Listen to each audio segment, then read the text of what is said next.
الحق ليظهره على الدين كله ولو كره المشركون والصلاة والسلام على أشرف الأنبياء والمرسلين وعلى آله وصحبه أجمعين. سبحانك لا علم لنا إلا ما علمتنا إنك أنت العليم الحكيم ولا حول ولا قوة إلا بالله العلي العظيم. قال الله تعالى في القرآن الكريم: بسم الله الرحمن الرحيم ولتكن منكم أمة يدعون إلى الخير ويأمرون بالمعروف وينهون عن المنكر وأولئك هم المفلحون. Hendaklah ada di kalangan kamu orang-orang yang menyeru ke arah kebajikan, yakni menegakkan agama Allah, agama Islam, menyuruh melakukan perkara-perkara yang baik, mencegah daripada melakukan perkara-perkara yang buruk. Sesungguhnya itulah orang-orang yang beroleh kejayaan. Saudara pengacara majlis, sahabat saya yang dipertua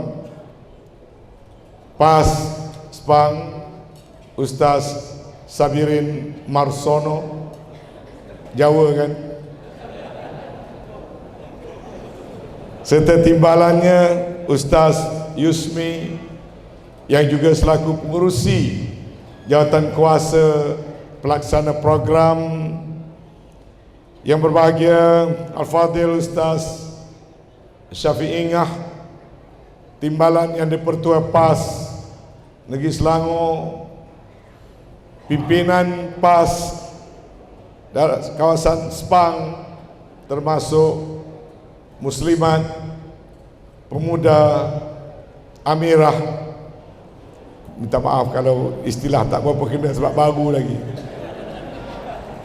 50 tahun dalam UMNO nak adjust dengan terminologi PAS tu, memang kalau ada silap-silap tu minta maaf sikit ya.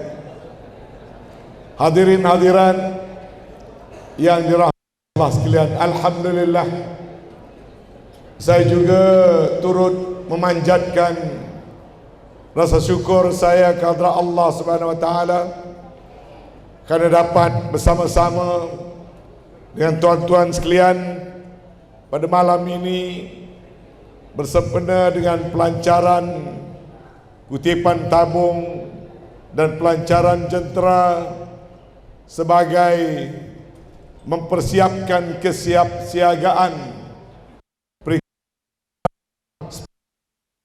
khususnya di pilihan umum negeri yang akan diadakan insya-Allah pada bulan Ogos yang akan datang. Saya turut mengucapkan terima kasih kepada semua tuan-tuan yang telah membantu menjayakan program ini, dan saya pun nak menumpang menyumbangkan RM5,000 untuk penganjur, mungkin membiayai sebahagian daripada ongkos program.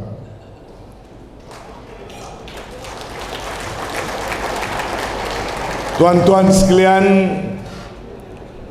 politik dalam negara kita adalah suatu perkara yang sangat penting. Penting kerana negara kita ini tersangat unik yang memerlukan kepada model pengurusan politik yang benar-benar boleh menjamin kesejahteraan umat. Lebih-lebih lagi apabila kita merupakan sebuah negara pelbagai kaum, pelbagai agama, pelbagai adat resam yang mempunyai latar belakang yang berbeza-beza, tetapi perlu diurus tadbir melalui suatu model politik yang akan menjamin negara ini menjadi negara baik, negara sejahtera, negara yang diredai Allah, negara baldatun thayyibatun wa rabbun ghafur. Sebab itu politik bukan hanya satu permainan. Politik adalah suatu tuntutan yang fardu ke atas kita ahli-ahli syahadah, yang kita mesti lakukan dengan penuh kebertanggungjawaban. Ia bukan soal kepartian semata-mata, kerana politik itu boleh saja ada parti, tak ada parti. Parti itu ciptaan manusia, tetapi yang lebih penting ialah dasar yang diperjuangkan oleh parti tersebut serta tindakan-tindakan yang dilakukan. Seawal kemerdekaan negara, kita tahu ratusan tahun negara ini dijajah, sehingga kita kehilangan jati diri kita. Kita kehilangan hala tuju kita. Kita tidak berpeluang membela nasib anak-anak bangsa kita. Kita tidak berpeluang untuk menegakkan syiar agama kita. Tetapi akhirnya, apabila datang kemerdekaan negara kita bertunjangkan pada suatu sifat yang sangat penting, yaitu suatu kesatuan dan penyatuan yang bermula dengan penyatuan kelompok Indo. Apabila orang Melayu dan umat Islam mempelopori kesatuan dan penyatuan, menggabungkan persatuan yang di seluruh negara, membentuk suatu wadah politik yang ketika itu dinamakan Pertubuhan Kebangsaan Melayu Bersatu. Kelompok Teras, kelompok Indo, rakyat pribumi, kaum bumi memiliki penyatuan dan kesatuan, tetapi tidak secara eksklusif, tetapi secara inklusif. Dengan kemudiannya pada kesatuan dan penyatuan itu, kita membawa bersama, menjenjeng bersama, memikul bersama tuntutan dan keperluan rakan-rakan kita daripada kaum-kaum yang lain, terutama sekali kaum India dan orang-orang Cina. Saya percaya adalah kerana asasnya Islam, maka sifat toleran dan perpaduan kaum yang utuh telah terbentuk. Saya nak tujukan ucapan ini untuk menghantar mesej, kerana ada orang kata PAS ataupun Islam itu resis, berkauman, dan ada kebimbangan di kalangan orang-orang bukan Islam apabila PAS sekarang ini makin meningkat pengaruhnya.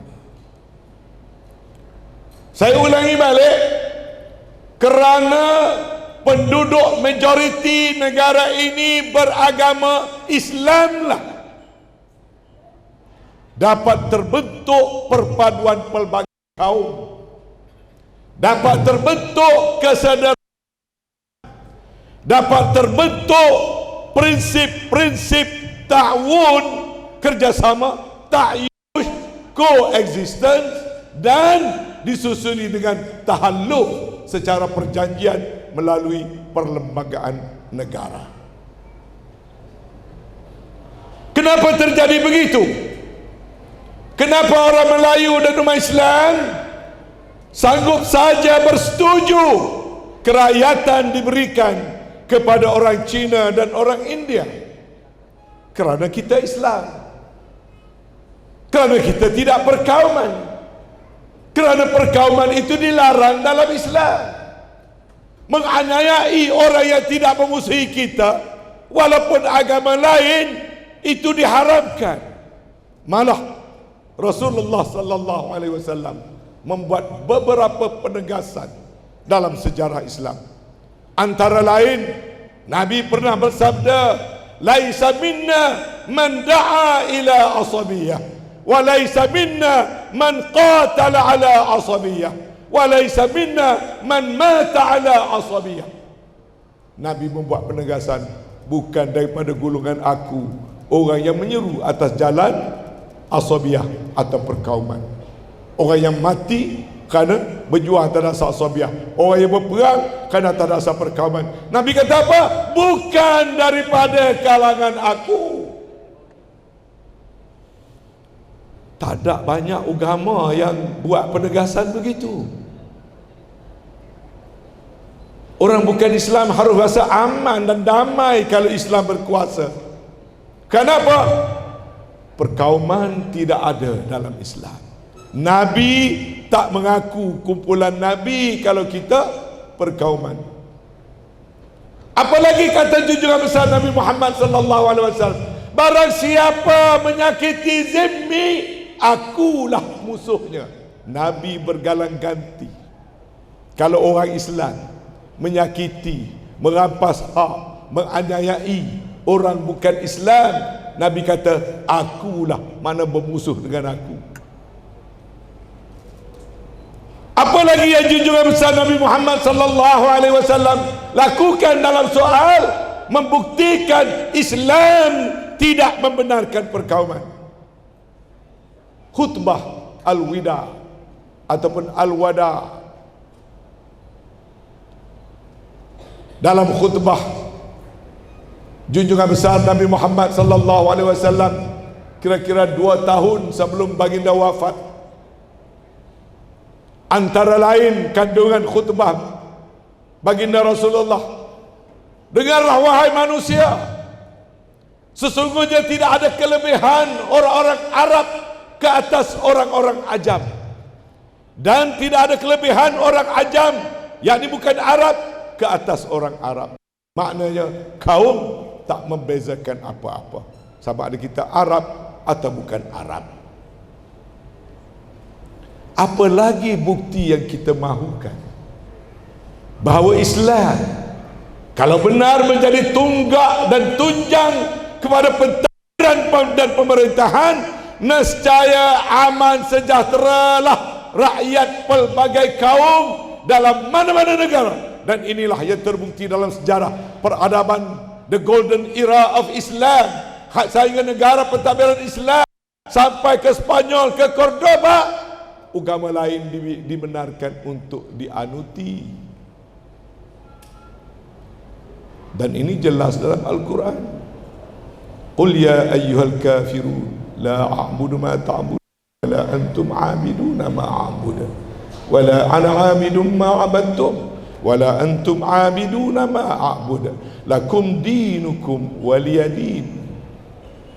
Beritahulah kepada orang-orang kafir, aku tidak akan menyembah apa yang kamu sembah, dan kamu tidak akan menyembah apa yang aku sembah, dan aku ataupun kami tidak akan beribadat cara kamu beribadat, dan kamu juga tidak akan beribadat cara kami beribadat. Lakum dinukum waliyadin, bagi kamu agama kamu, bagi kami agama kami. Apa maknanya? Bila Islam ditegakkan, bebas beragama. Jadi soal kaum jangan bimbang, soal nak mengamalkan agama masing-masing jangan bimbang, selagi mana jangan menjadi sifat-sifat harbi, tidak ahli syahadah, sifat zimmi, tidak memusuhi orang Islam, tidak merancang nak menghalau orang Islam, tidak nak mengapa-apakan Islam hanya kerana perbezaan agama. Zimmi tetap ada tempat, tetap dan wajib perlu dilindungi.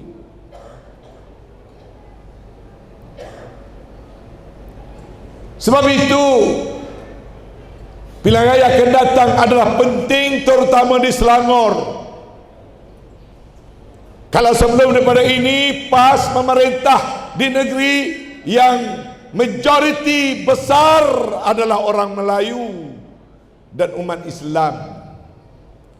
Mari kita menanam keazaman agar cerminan pentadbiran Selangor bertunjangkan Perikatan Nasional dan PAS akan membuktikan kita bawa pentadbiran yang jauh lebih baik kepada semua kaum, semua bangsa di negeri Selangor ini.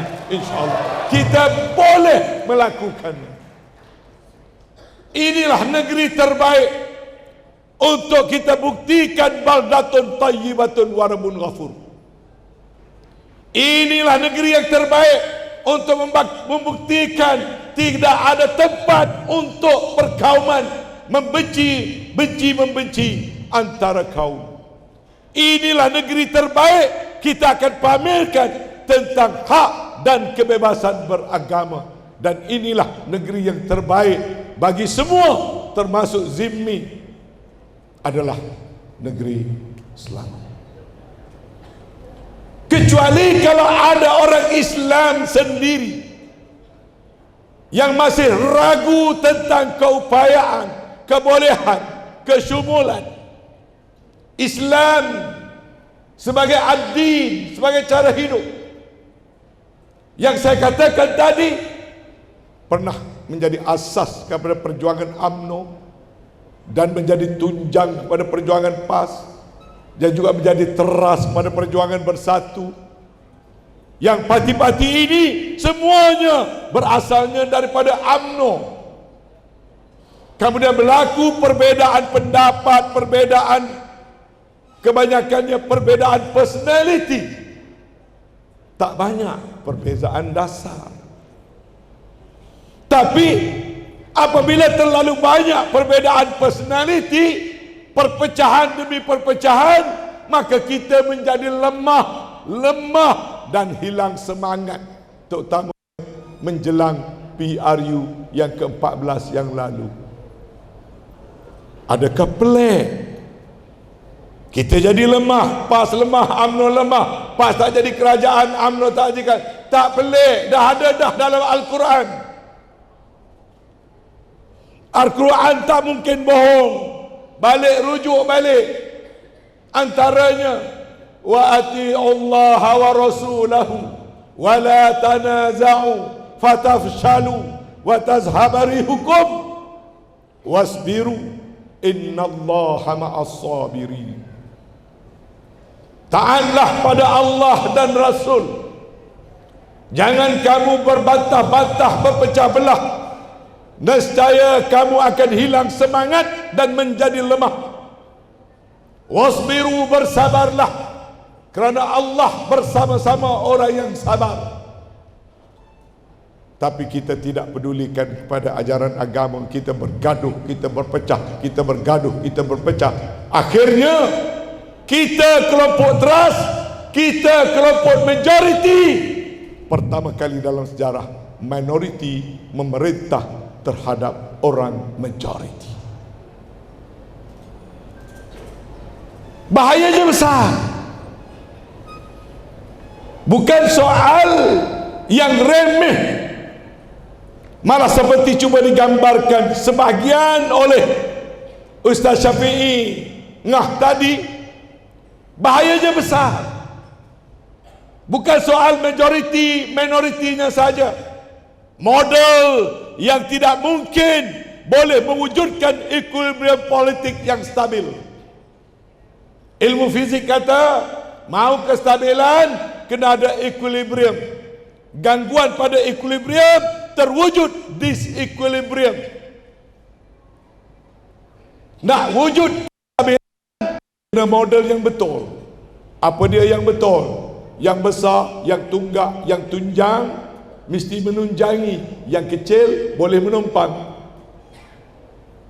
Itu model fizik yang simple. Yang besar ambil peranan jadi tunggak, tunjang, tapak yang besar.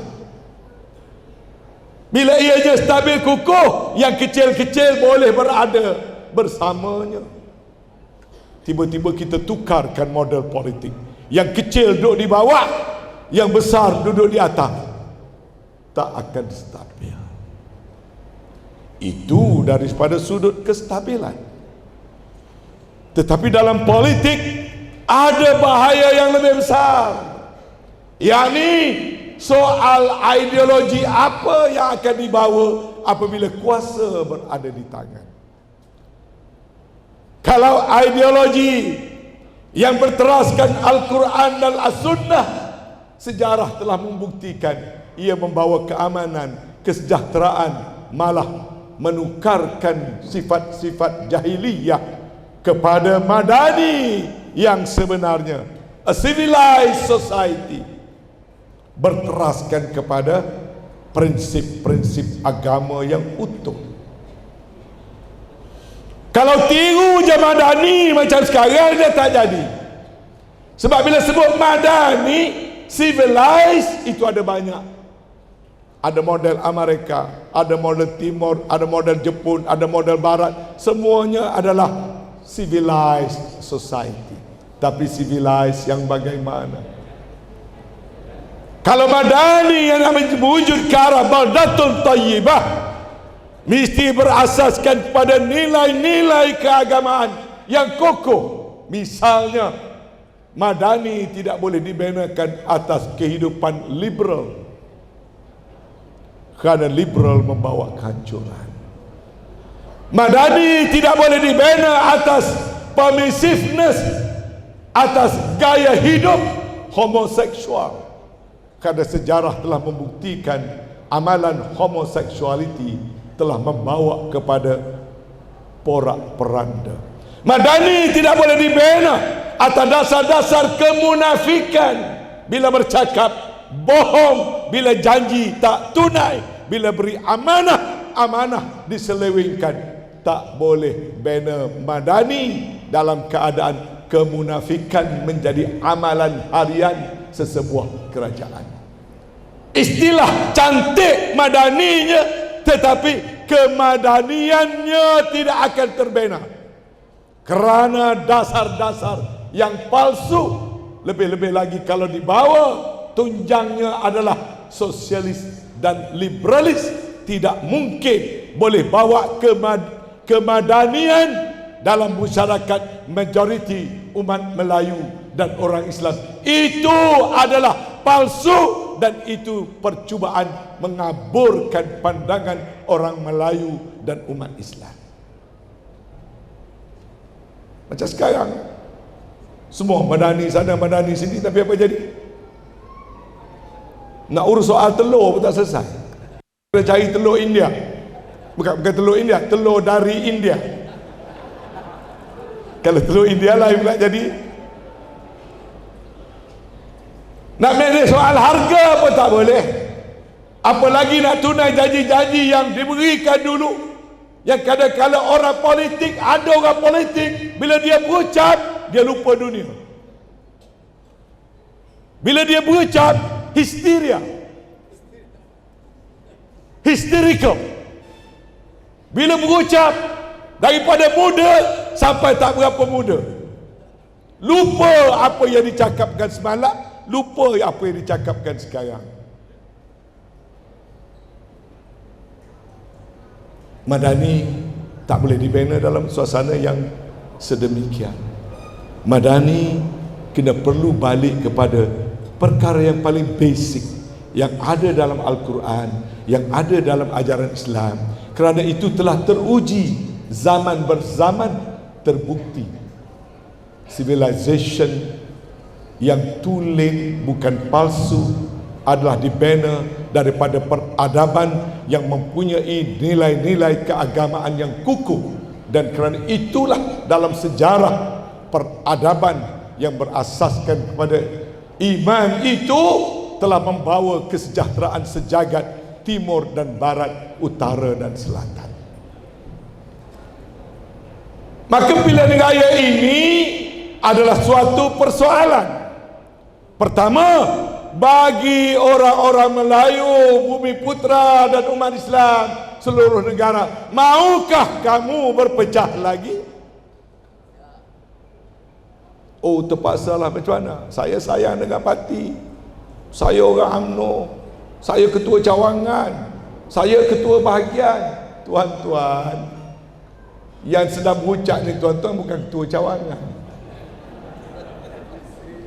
Yang sedang berucap ni 50 tahun ahli UMNO. Yang sedang berucap ni 28 tahun ahli majlis tertinggi. Yang sedang berucap ni mula jadi wakil rakyat umur 29 tahun sampailah ke umur 66 tahun. Yang sedang berucap ni ketua UMNO bahagian selama 35 tahun. Ketua UMNO bahagian Sepang berapa tahun? Mungkinlah 4-5 tahun. Ahli-ahli UMNO di bawah tu macam-macam lah ya. Saya tidak takabur. Saya cuma nak menyatakan, walaupun saya ahli UMNO yang begitu lama, jawatannya sampai ke peringkat Setiausaha Agung Barisan Nasional, Setiausaha Agung UMNO, pilihan raya kecil 9 pilihan raya kecil, saya pengarah atau penyelaras pilihan raya kecil sewaktu muafakat nasional. Tapi saya masih boleh tidak kembali kepada UMNO dan memilih PAS kerana yang utama bagi saya adalah perjuangan.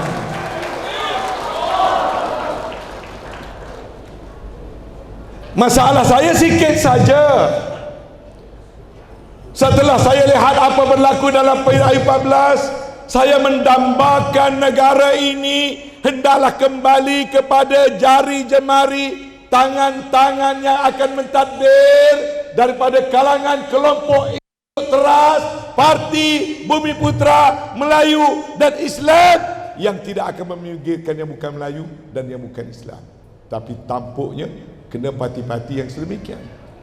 Maka parti-parti itu ialah UMNO, PAS bersatu kalau di Semenanjung, PBB kalau di Sarawak, dan parti UMNO Sabah dan beberapa parti negeri Sabah.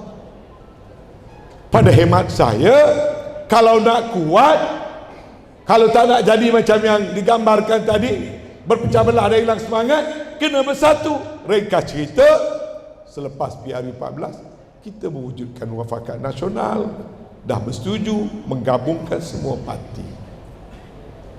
Tiba-tiba selepas 9 bulan, ketua saya, presiden saya nak buat jajaran baru, nak tinggalkan PAS dan bersatu. Tak apa lagi nak tinggalkan PAS dan bersatu. Walaupun dia tak cerita waktu itu, kerana saya dapat bukti lebih awal. Surat dia sign bagi pada Agong, Istana Negara bagi pada kami.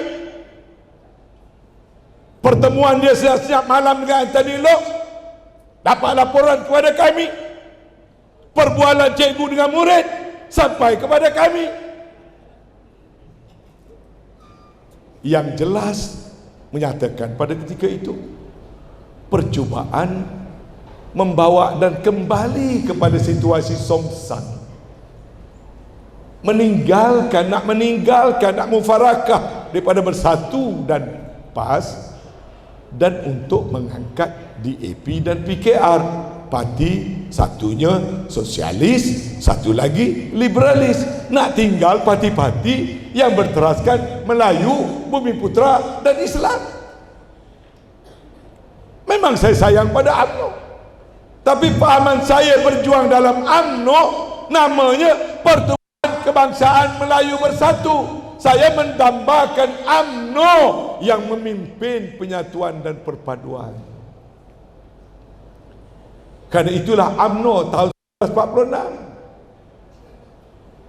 yang berjaya memimpin, memulakan penyatuan dan perpaduan. Sebab itu namanya pun Pertubuhan Kebangsaan Melayu Bersatu. Lagunya pun Bersatu. Lupa dah lagu UMNO, baru keluar 2 minggu, lupa dah apa dia. Bersatu, kita bersatu. Sebab dah mula hafal lagu PAS, lupa lagu UMNO.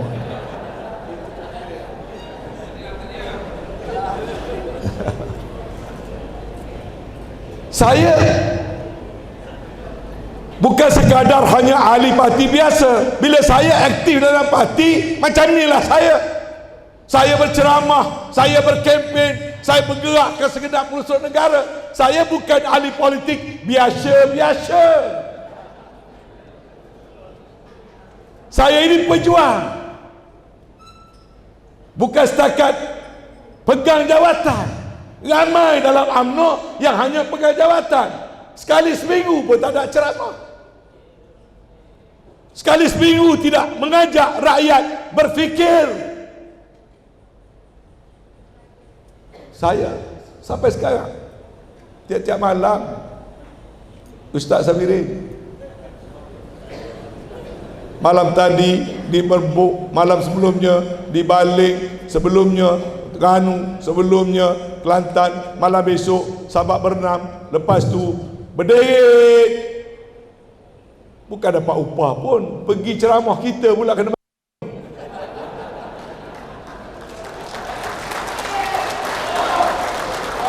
Malam ni ceramah kena RM5,000. Orang tak suruh. Dan memang kita semangatnya begitu. Nak berjuang begitulah. Apa yang ada korbankanlah. Kalau mati bukan boleh bawa balik pun. Pangkat Datuk lagi, Tan Sri lagi, Datuk Sri lagi, mati tak ada bawa balik apa pun. Ada kereta, ada isteri lawa, ada rumah besar, mati tak ada apa pun. Yang ada tu je lah. Kalau ada anak yang soleh mendoakan kita, alhamdulillah. Kalau ada harta yang kita infakkan, yang kita sedekahkan, dan kalau ada ilmu yang kita kongsikan, ilmu yang baik-baik, termasuk bila ceramah begini kena beringat, jangan menghasut, jangan fitnah, tak ada pahala. Tapi kalau bercakap benda yang baik, betul, jujur, sebahagian daripada ilmu yang kita kongsikan, mudah-mudahan ada ganjaran di akhirat. Hebat macam mana sekalipun, tak lama lagi tetap akan kembali kepada Allah Subhanahu Wa Taala. Kita lah kena jawab banyak-banyak. Tuan-tuan yang banyak kena jawab, orang macam saya ni banyak kena jawab. Kamu dulu jadi Menteri Belia dan Sukan, apa kamu buat? Kamu dulu jadi Menteri Luar Bandar, apa kamu buat? Kamu dulu jadi Menteri Wilayah Persekutuan, apa kamu buat? Dulu kamu jadi Menteri Komunikasi Multimedia, apa kamu buat? Kamu jadi Menteri Kekom, apa kamu buat? Jual menara Kuala Lumpur. Ada baca tak? Ada kan? Saya pergi Mekah, ambil gambar. Dalam gambar latar belakang nampak menara Mekah. Dia boleh tulis Anwar Musa ni, kalau boleh menara Mekah dia jual lagi. Subhanallah. Nak fitnah tu tak apalah, silalah. Zaman Rasulullah dulu pun, bila orang buat fitnah kat dia, dia pergi ambil buah tamar paling mahal sekali, pergi hantar. Bagi orang tu sedar sendiri, kuranglah sikit dia buat fitnah. Artinya kerana kita nak berjihad ini, kerana tadi bendanya besar. Pilihan ini benda besar. Jangan fikir soal jalur parti sahaja. Ahli UMNO sini ada 22,000. Kawan-kawan saya, sahabat saya, semuanya sayang pada UMNO macam saya juga sayang. Sayang. 50 tahun sayang. 28 tahun MKT, 36 tahun ketua bahagian. Ketua bahagian pula, ketua bahagian yang disayangi. Orang lain jadi ketua bahagian 3 tahun, terus orang lawan. Saya jadi ketua bahagian 36 tahun, so tak lawan saya. Direct, semua menang tanpa bertanding. 36 tahun sebab orang sayang kat saya. Pilihan raya pun macam tu juga, menang. Sampai waktu tsunami besar PRU14 pun orang lain kalah. Undi merosot, saya undi meningkat, menang diktereh hampir 5,000 undi. Sebab hebat itulah maka saya digugurkan tak jadi calon baru.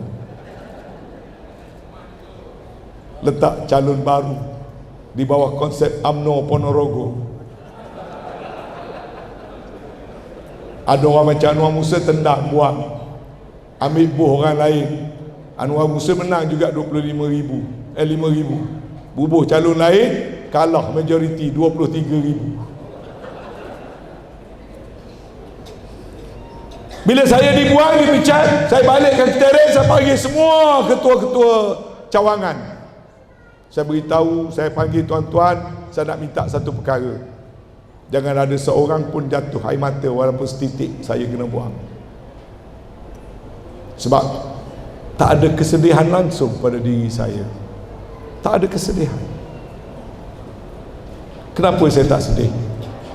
Kerana saya dibuang kerana prinsip yang saya pertahankan. Orang kata saya ejen bersatu, broker bersatu, saya ni pro PAS. Waktu saya pegang Setiausaha Agung, waktu saya jadi menteri UMNO, saya dituduh dengan nama-nama begitu. Saya tak ada masalah. Saya tak ada masalah. Tapi saya tetap pertahankan, saya tak setuju kalau Muafakat Nasional itu nak dirosakkan. Saya tak setuju UMNO meninggalkan Bersatu dan PAS. Kerana setakat ilmu dan pengalaman politik yang ada pada saya, kalau tiga ini bergabung, nescaya politik negara ini stabil, nescaya 140 kerusi akan dimenangi oleh gabungan tiga parti serta rakan-rakan di Sabah dan Sarawak. You have got the winning formula with you. What the hell for?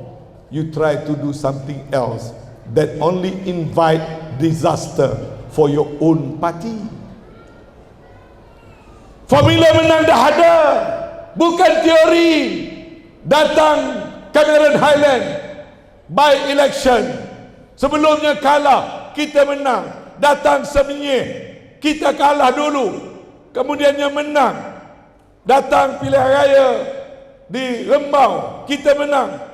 Dulu kalah Tanjung Piai, kita menang. Dulu kalah Kimanis, kita menang. The winning formula, proven winning formula. Dan tiga-tiga parti tak ada masalah. Lebih lagi PAS dan saya jadi sekretariat, tak pernah bawa masalah. PAS lah, pemimpin PAS lah yang paling mudah sekali kira bercara. 9 pilihan raya kecil sendiri, 9 calon Barisan Nasional. PAS 9 kali hanya jadi tukang kempen, tak ada nak berebut nak jadi calon. UMNO kata buat Muafakat Nasional, himpunannya buat di bangunan UMNO lah, walaupun ada orang cadang buat neutral ground. UMNO kata buat di PWTC lah. PAS kata tak ada masalah, kita datang ke PWTC. Walaupun kalau dulu datang PWTC itu berjeng-jeng ya, cuak ya. Nak buka urus dia, nak buka di PWTC boleh buka. Waktu runding kursi PK awal, saya yang merundingkan. PAS tak pernah bagi masalah. Awal-awal PAS kata UMNO lah ambil paling banyak, PAS ni tambah sikit-sikit pun tak apa. Wah, saya perhatikan kawan-kawan dalam PAS, Tok Guru Haji Hadi dalam PAS ni. Dulu waktu kami di luar, kita pandang serong. Bila dah duduk sekali dalam Muafakat Nasional, duduk sekali dalam Jentera Pilihan Raya, duduk sekali dalam Jemaah Menteri, saya tengok tarbiyah PAS luar biasa, kejujuran dan keikhlasan dalam berjuang.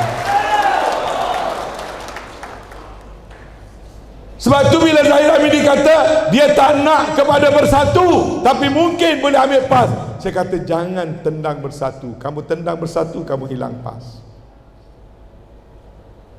Kenapa saya kata begitu? Sebab saya tahu PAS tidak akan berbolak-balik dalam perkataan dia. Dia istiqamah. Tiap-tiap kali berunding, tak apalah kita ambil PAS saja, tak nak ambil Bersatu. Kata kamu tendang Bersatu, kamu hilang PAS. Sebab bacaan firasat politik saya mula menyaksikan pimpinan PAS sangat beristiqamah. Bukan kerana nak mengejar yang ini, tolak yang ini, mengejar yang ini, tolak yang ini. Dalam politik UMNO Ponorogo begitu cara. Waktu kita jatuh, PAS datang pimpin tangan kita. Malu aibnya kita kalah kerajaan pusat PRU 14. PAS datang tolong pimpin kita. Dan kerana PAS datang, UMNO boleh bangkit semula dan menang pilihan raya demi pilihan raya. PAS berkorban, UMNO yang untung. Waktu nak susun kabinet, ni Tok Guru Haji Hadi sendiri sebut direct, susunlah kabinet, buatlah senarai menteri-menteri, keluarkan nama saya. Saya tidak berhasrat untuk menjadi menteri dalam kabinet, tak ada jawatan, tak apa. Tok Guru Haji Hadi, padahal dia paling layak, dia presiden kepada PAS, dia tak tuntut jawatan nak jadi menteri. Saya perhatikan satu persatu cara nilai-nilai kepimpinan dalam PAS, sangat kuat berpegang pada panduan-panduan agama. Apa yang dicakap, itulah yang dibuat. Waktu nak lantik seorang timbalan Perdana Menteri, saya terlibat dalam berunding dengan kawan-kawan. Bila saya berjumpa dengan pemimpin PAS, go ahead, kalau UMNO nak jadi timbalan Perdana Menteri, kami sokong. Tak adalah nak sebut kata kami pun nak tahu nama juga, tak ada. Awal-awal kata tak apalah, UMNO lah jadi isi jawatan timbalan Perdana Menteri.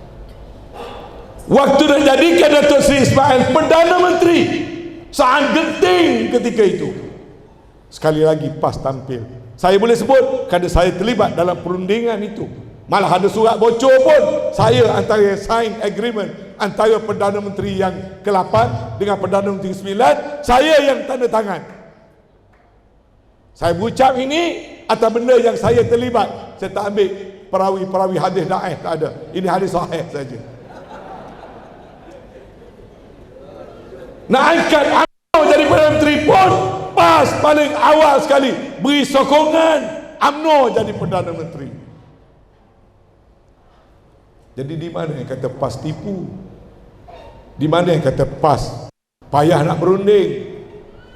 Di mana yang Tok Mak Hassan kata, oh lebih baik kerjasama dengan DAP kerana DAP adalah lebih jujur, tidak seperti PAS dan Subhanallah. Tok Mak sedar ke Tok Mak cakap apa? Ni belum apa-apa lagi. Dah dengar apa Tony Puan kata? Duduk dalam satu kerajaan tu, Tony Puan kata ini UMNO ini adalah sebuah coalition korup. Ni duduk gaduh ni, malam ni lagi duduk gaduh ni. Pak tanya saya apa pendapat saya. Saya kata itulah pendapatnya, betul lah tu, dia nak membuktikan apa yang Tok Mat kata, bahawasanya DAP ni straight to the point, jujur. Itulah jujur dia. So dia baca balik surah Al-Imran ayat 108. Ya ayyuhallazina amanu la tattakhizu bitanatan min dunikum la ya'lunakum khabala waddu ma'anittum qad badatil baghdha sampai ke akhir. Janganlah kami ambil orang-orang yang bukan kalangan kamu jadi orang kepercayaan. Mereka tidak akan berhenti-henti berusaha mendatangkan bencana kepada kamu. Apa lagi? Dalam ayat itu kata, mereka suka apa yang menyusahkan kamu. Apa lagi? Tafsiran dalam ayat itu, telah ternyata kebencian mereka daripada mulut-mulut dan lidah-lidah mereka. Itu yang keluar sekarang ni. Apa lagi? Sambungan itu kata, dalam hati mereka lebih besar lagi, lebih dahsyat. Qad bayyana lakumul ayat in kuntum taqilun. Itulah peringatan kami kalau kamu mahu memahami. Kalau mahu kamu tak mahu jadi orang faham, itulah Quran tak tipu. Kalau ideologinya ideologi sosialis, bubuhlah nama apapun, ideologi sosialis itu bertentangan dengan ideologi Islam. Sosialisme kiri adalah komunis, satu bentuk sosialis. Sosialis liberal ambil lain pertengahan, waktu tak berapa kuat, bila kuat dia tuan-tuan semua pandai Google kan? Balik di Google, pergi ke portal DAP, antara perkara boleh temui pada malam ini, termasuk apa yang Ustaz Syafi'i sebut, memperjuangkan pilihan raya kerajaan tempatan. Buka Google, masih ada tulis lagi Ustaz Syafiq sampai sekarang. Kenapa kita tak adakan pilihan raya kerajaan tempatan? Dulu kita 3-tier system, federal, state, local government.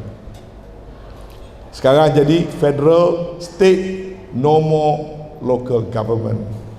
Sebab pola geografi negara kita, local government dan bandar majoritinya hanya didominasi oleh satu kaum.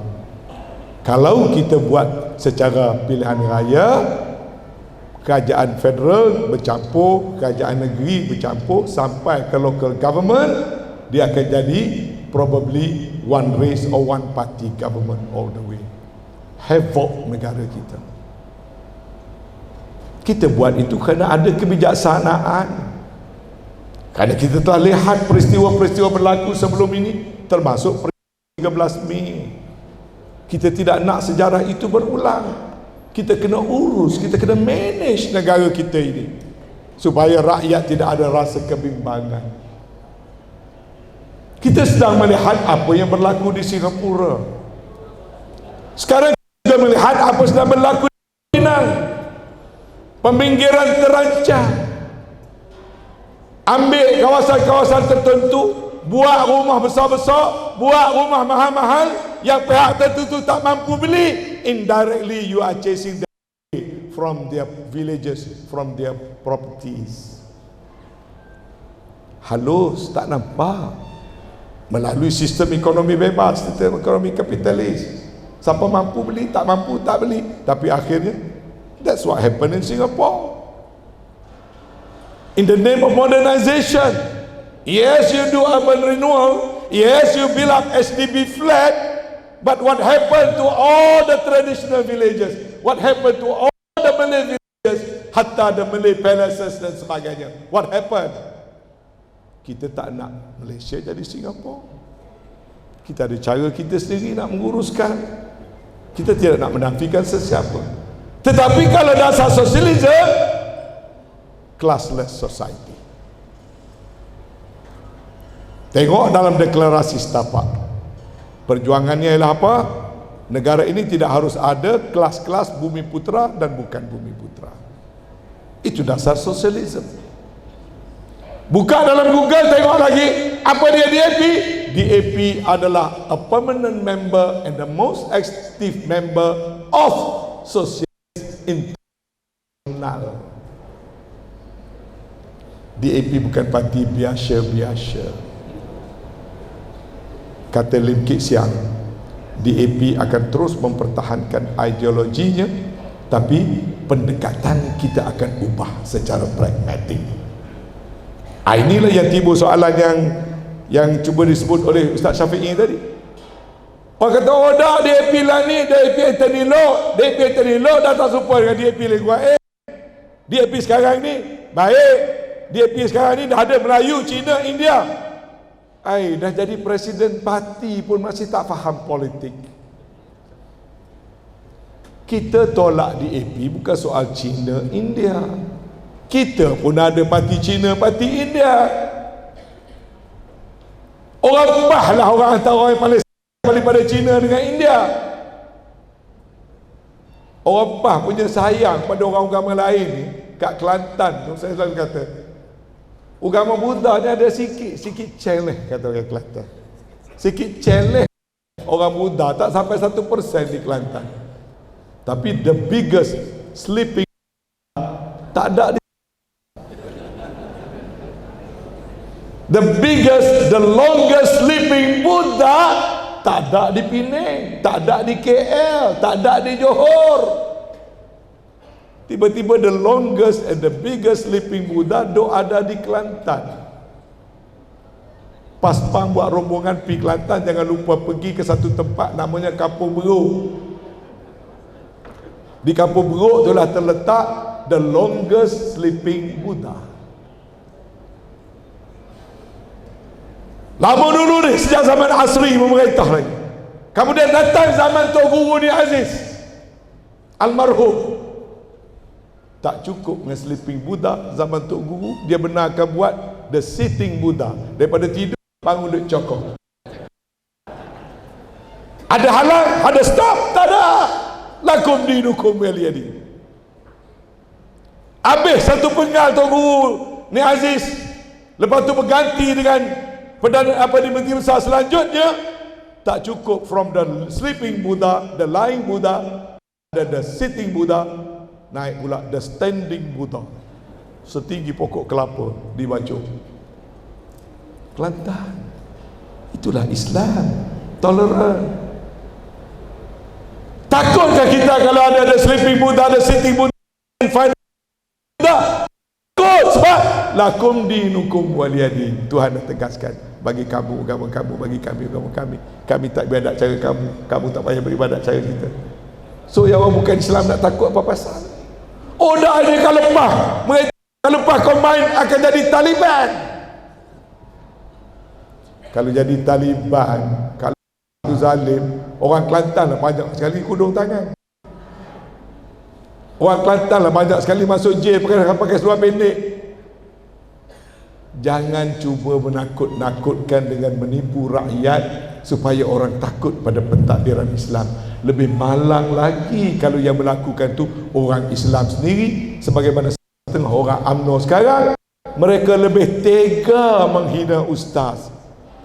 Buka dalam Facebook menghina ustaz, menghina agama, menghina ulama, dan dengan berbagai gelaran. Lebih seronok menghina, memanggil dengan panggilan yang buruk. Walaupun dalam Al-Quran kata, janganlah kamu memanggil saudaramu dengan nama-nama dan gelaran yang buruk. Hari-hari dia buat, tapi boleh duk puji pula, jadi tukang lawyer, tukang jilat di AP. Sungsang. Saya tak suruh kita benci pada DAP, tak. Kita berlawanlah dengan DAP perkara-perkara yang kita merasakan tidak sesuai, tidak cocok, tidak betul. Misalnya, kamu tidak boleh laksanakan sosialisme kamu apabila mana dalam perlembagaan itu ada perkara-perkara yang telah dijamin. Zahir kamu tidak menentang. Kamu tak menentang perlembagaan. Kenapa Lim Kit Siang bucak dalam parlimen, ada handsetnya berapi-rapi menolak negara ini tak boleh jadi sebuah negara Islam. Sedangkan dalam perlembagaan ini satu-satunya negara yang telah diberikan agama kepadanya, dan ditulis dalam perlembagaan Islam adalah agama bagi persekutuan. Apa dia implikasi undang-undang bila kita masukkan Islam agama bagi persekutuan? Bermakna wang negara, khazanah negara, harta negara luluslah, halallah untuk digunakan bagi membangunkan Islam. So tidak ada sekularisme. Kalau sekularisme, urusan agama, urusan masjid, urusan gereja, urusan kuil. Tapi dalam negara kita, urusan agama Islam kita pertahankan. Ia adalah urusan kerajaan yang memerintah. Period. So kita bukan negeri sekular. Bila DAP buka sekali lagi Google, sekarang pun dia tulis, dia masih mau menjadikannya sebuah negara yang sekular. Ada dalam kenyataan-kenyataan. Jadi tuan-tuan sekalian, kembali ada notis ni, so saya lancarkan derma pilihan raya. Berapa kali kena derma? Balik kepada cabaran yang ada di hadapan kita dan pilihan raya. Amat penting kita kena reset politik negara kita. Malangnya tanggungjawab yang dulu dipikul oleh UMNO sudah lari daripada tanggungjawab itu. Jadi sambil-sambil saya berucap, silakan petugas-petugas untuk dari meja ke meja. Tak nak bagi RM10, tak apa, bagi RM100.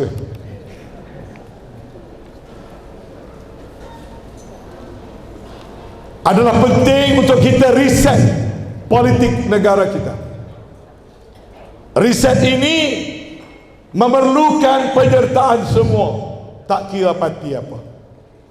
Proses nak reset, pertama, undi jangan berpecah-pecah untuk pilihan raya akan datang. Jangan kira. Oleh kerana tunggul penyatuan itu berada dengan Perikatan Nasional, terasnya adalah PAS dengan kursi paling banyak di parlimen. Jangan cairkan, jangan pecah-pecahkan. Yang dah itu sebagai tunggul. UMNO nak lari, larilah. Dia lari pemimpin, ahli-ahli UMNO kenalah bersedia untuk tolong dan bantu dan sokong. Tak apa pegang jawatan dalam UMNO, dan tidak salah, malah harus untuk ahli UMNO undi Perikatan Nasional dan juga PAS terutama sekali.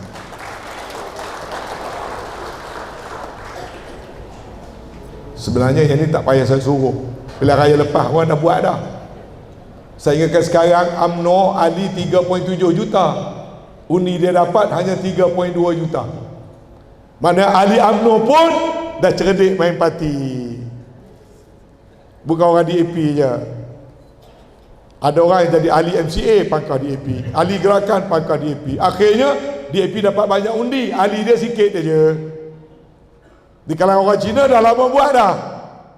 Mari kita orang Melayu pula buat pilihan raya akan datang. Duduklah parti mana pun, longgokkan undi pada satu tempat, iaitu di bawah Perikatan Nasional, PAS dan Bersatu, insya-Allah. Untuk siapa kalau negara ini sejahtera? Untuk siapa kalau negara ini jadi lebih baik? Untuk siapa kalau kita dapat menyatu padukan? Untuk kita semua, tak kira orang parti apa. Malah ada orang kata, kenapalah Tan Sri malam banyak orang mesej kat saya, orang UMNO, janganlah serang UMNO kuat sangat. Ingatlah jasa UMNO tu banyak, Tan Sri tu macam-macam. Betul, sebab saya ingat jasa UMNO lah, saya nak tolong UMNO. Dia kata tolong macam mana lah ni, nak suruh sokong PAS. Saya kata begini, umpama kalah UMNO tu sekarang sedang sakit tenang, badan dia nampak sihat, tapi otak dia kena virus. UMNO sekarang ni bukan salah ketua cawangan, bukan salah ketua bahagian. Orang UMNO di bawah semua okey. Orang UMNO di bawah tu nak pada muafakat nasional. Orang UMNO di bawah tak nak gaduh dengan apa. Orang UMNO tak nak gaduh dengan Bersatu. Orang UMNO memang semua nak berpakat. Virus tu cuma di kepala sikit je, tapi bila virus kena kat otak, dia paralyze satu tubuh. Maka kita kena ubatkan UMNO ni. Habis macam mana cara nak mengubatnya? Kena bius, kasih tidur dulu. Kena bius dulu UMNO ni, kasih tidur, sebab penyakit dia serius. Bila dia dah kalah sekali, barulah dia ada willpower nak tolak presiden dia yang ketum. Orang putih kata, you have got to be cruel in order to be kind. Nampak macam zalim duduk dalam UMNO, tak pangkal UMNO tapi pangkal Perikatan Nasional. Tapi itulah, ahli UMNO perlu bersikap cruel kepada UMNO in order to be kind. Sebab apa? Bila UMNO kalah teruk, baru dia sedar, baru dia berani nak buat perubahan, baru dia berani nak kembali ke pangkal jalan. Malah pada saya, tak ada siapa yang akan menyelamatkan UMNO. DAP tak akan menyelamatkan UMNO, PKR tak akan menyelamatkan UMNO. Yang akan tolong menyelamatkan UMNO ni insya-Allah PAS, Bersatu, Perikatan Nasional yang akan tolong selamatkan. Ini mesej saya kepada sahabat-sahabat dalam UMNO, jangan bergaduh. Sebab UMNO saja dah tak mampu nak sekat DAP. Kat atas orang kata mabuk teruk, tukar teruk, okey. Tak boleh nak menyelamat apa dah. Hari-hari dia keluarkan fatwa-fatwa yang sangat mengelirukan. Daripada sudut agama, daripada sudut politik. Marahkan saya. Saya kata jangan tanding solo. Oh dah, kita menang Melaka, Johor. Depan-depan semua ketua bahagian di Kelantan. Jangan bertanding solo. Kalau bertanding solo, ketereh pun belum tentu menang. Dah, kita boleh bertanding 120. Kita akan menang 90, 100. Tak nak pakai yang Anwar Musa. Sekarang bertanding solo dapat 26 kursi. Kamu nak bertanding banyak ke nak menang banyak? Berebut nak bertanding banyak, akhirnya menang sikit. Untuk kawan-kawan pundi-pundi orang Melayu berputar di UMNO di Selangor, lupakanlah, sebab belum pilihan raya UMNO dah kalah. UMNO dah tak boleh bangkit buat selama-lamanya di Selangor. Sebab daripada 50 berapa? 56, separuh berapa? 28. Saya berani cop jari, UMNO tak akan dapat bertanding 28 kursi. Tu pun kena bertanding 28, menang semua, barulah UMNO boleh pimpin semula Selangor. Kalau lagi ada 5, paling-paling orang baik bagi 10, 12. Kalau lebih sikit, mengamuk macam malam ni, mungkinlah naik ke 16. Malam ni lancar jentera PH, UMNO boykot. Nak ugut, nak dapat kursi lebih sikit. UMNO dah turun darjat jadi parti minta sedekah kursi. Subhanallah, parti saya kerana pemimpinnya buat sampai begitu. Kemana ahli-ahli nak pergi kalau bertanding 12 kursi? Apa jadi dengan 40 kursi lagi? Ahli UMNO, jentera UMNO nak kerja macam mana? Saya faham, saya lama dalam UMNO, saya faham hati nurani orang UMNO. Tak sanggup dia nak capak-capak undi pada pihak-pihak tertentu yang hatinya tak suka. Tak apa, sabar. Itu beri pada Perikatan PAS dan Bersatu. Dan saya pun dah minta lah dengan pemimpin-pemimpin PAS Bersatu semua ni, walaupun saya dah jadi ahli PAS, nak minta lah, janganlah awak tanya pada orang UMNO kat bawah. Janganlah pinggirkan orang UMNO kat bawah. Dan kalau ditakdirkan kita jadi kerajaan pun, jangan amal macam apa yang dia ada buat sekarang. Kita tunjukkan kita parti yang bermaruah, berikan keadilan pada semua. Kita beri jaminan orang UMNO, cawangan UMNO, pemimpin UMNO tidak akan diapa-apakan. Jadi ceramah. Saya patut nak melancar tabung ya. Tuan-tuan, saya ingat cukup setakat itu dululah perkongsian saya pada malam ini. Kena simpan sikit suara, mana besok nak pergi ke Sabak Bernam. Lepas tu ada lagi tiap-tiap malam. Rumusan saya ialah tuan-tuan, pertama, politik ini adalah fardu kifayah. Oleh kerana dianya ibadat, mari kita lakukan dengan sebaik mungkin tanpa meninggalkan lunas-lunas syariat. Yang kedua, sebagai parti yang bertunjangkan kepada Islam, tekad kita sampaikan mesej pada kawan-kawan kita, there is nothing to fear about tentang PAS muncul untuk mentadbir dan merintah, kerana Islam memimpin dan mengawal kita menjadi kerajaan yang adil, kerajaan yang saksama, kerajaan yang tidak akan membenarkan berlakunya perkauman ataupun melakukan kezaliman dan sebagainya. Dan hendaklah mesej ini sampai kepada semua para pengundi, terutama sekali di mana calon-calon PAS bertanding. Janganlah kita menjadi mangsa kepada fitnah yang sengaja dilemparkan untuk menakut-nakutkan orang, untuk menakut-nakutkan orang kepada Islam dan sebagainya. Janganlah berputus asa, kita semua berdakwah menyebarkan apa yang sebenarnya harus sampai kepada rakyat. Saya ucap terima kasih kepada jentera-jentera pilihan raya PAS dan Perikatan Nasional SPAN. Selamat menjalankan tugas, akan kita laksanakan dengan sebaik mungkin apa yang diamanahkan kepada kita. Dan juga saya ucapkan juga selamat maju jaya kepada tabung-tabung yang dilancarkan. Terima kasih juga saya kepada semua pihak yang telah membantu parti kita PAS dan juga rakan-rakan yang bersama dalam saf perjuangan kita, Parti Bersatu, gerakan dalam Perikatan Nasional. Fa iza azamta fatawakkal 'ala Allah, bulatkan tekad dan keazaman, berserah kita kepada Allah, dan jangan lupa bermunajat pada setiap malam, kerana apabila Tuhan nak membalik-balikkan hati manusia itu, mudah sekali Tuhan lakukan. Biarlah apa sekalipun yang mendatang, dengan pertolongan Allah, insya-Allah kita akan beroleh kejayaan. Terima kasih. Jazakallahu khairan katsira. Wabillahi taufiq wa hidayah. Wassalamualaikum warahmatullahi taala wabarakatuh.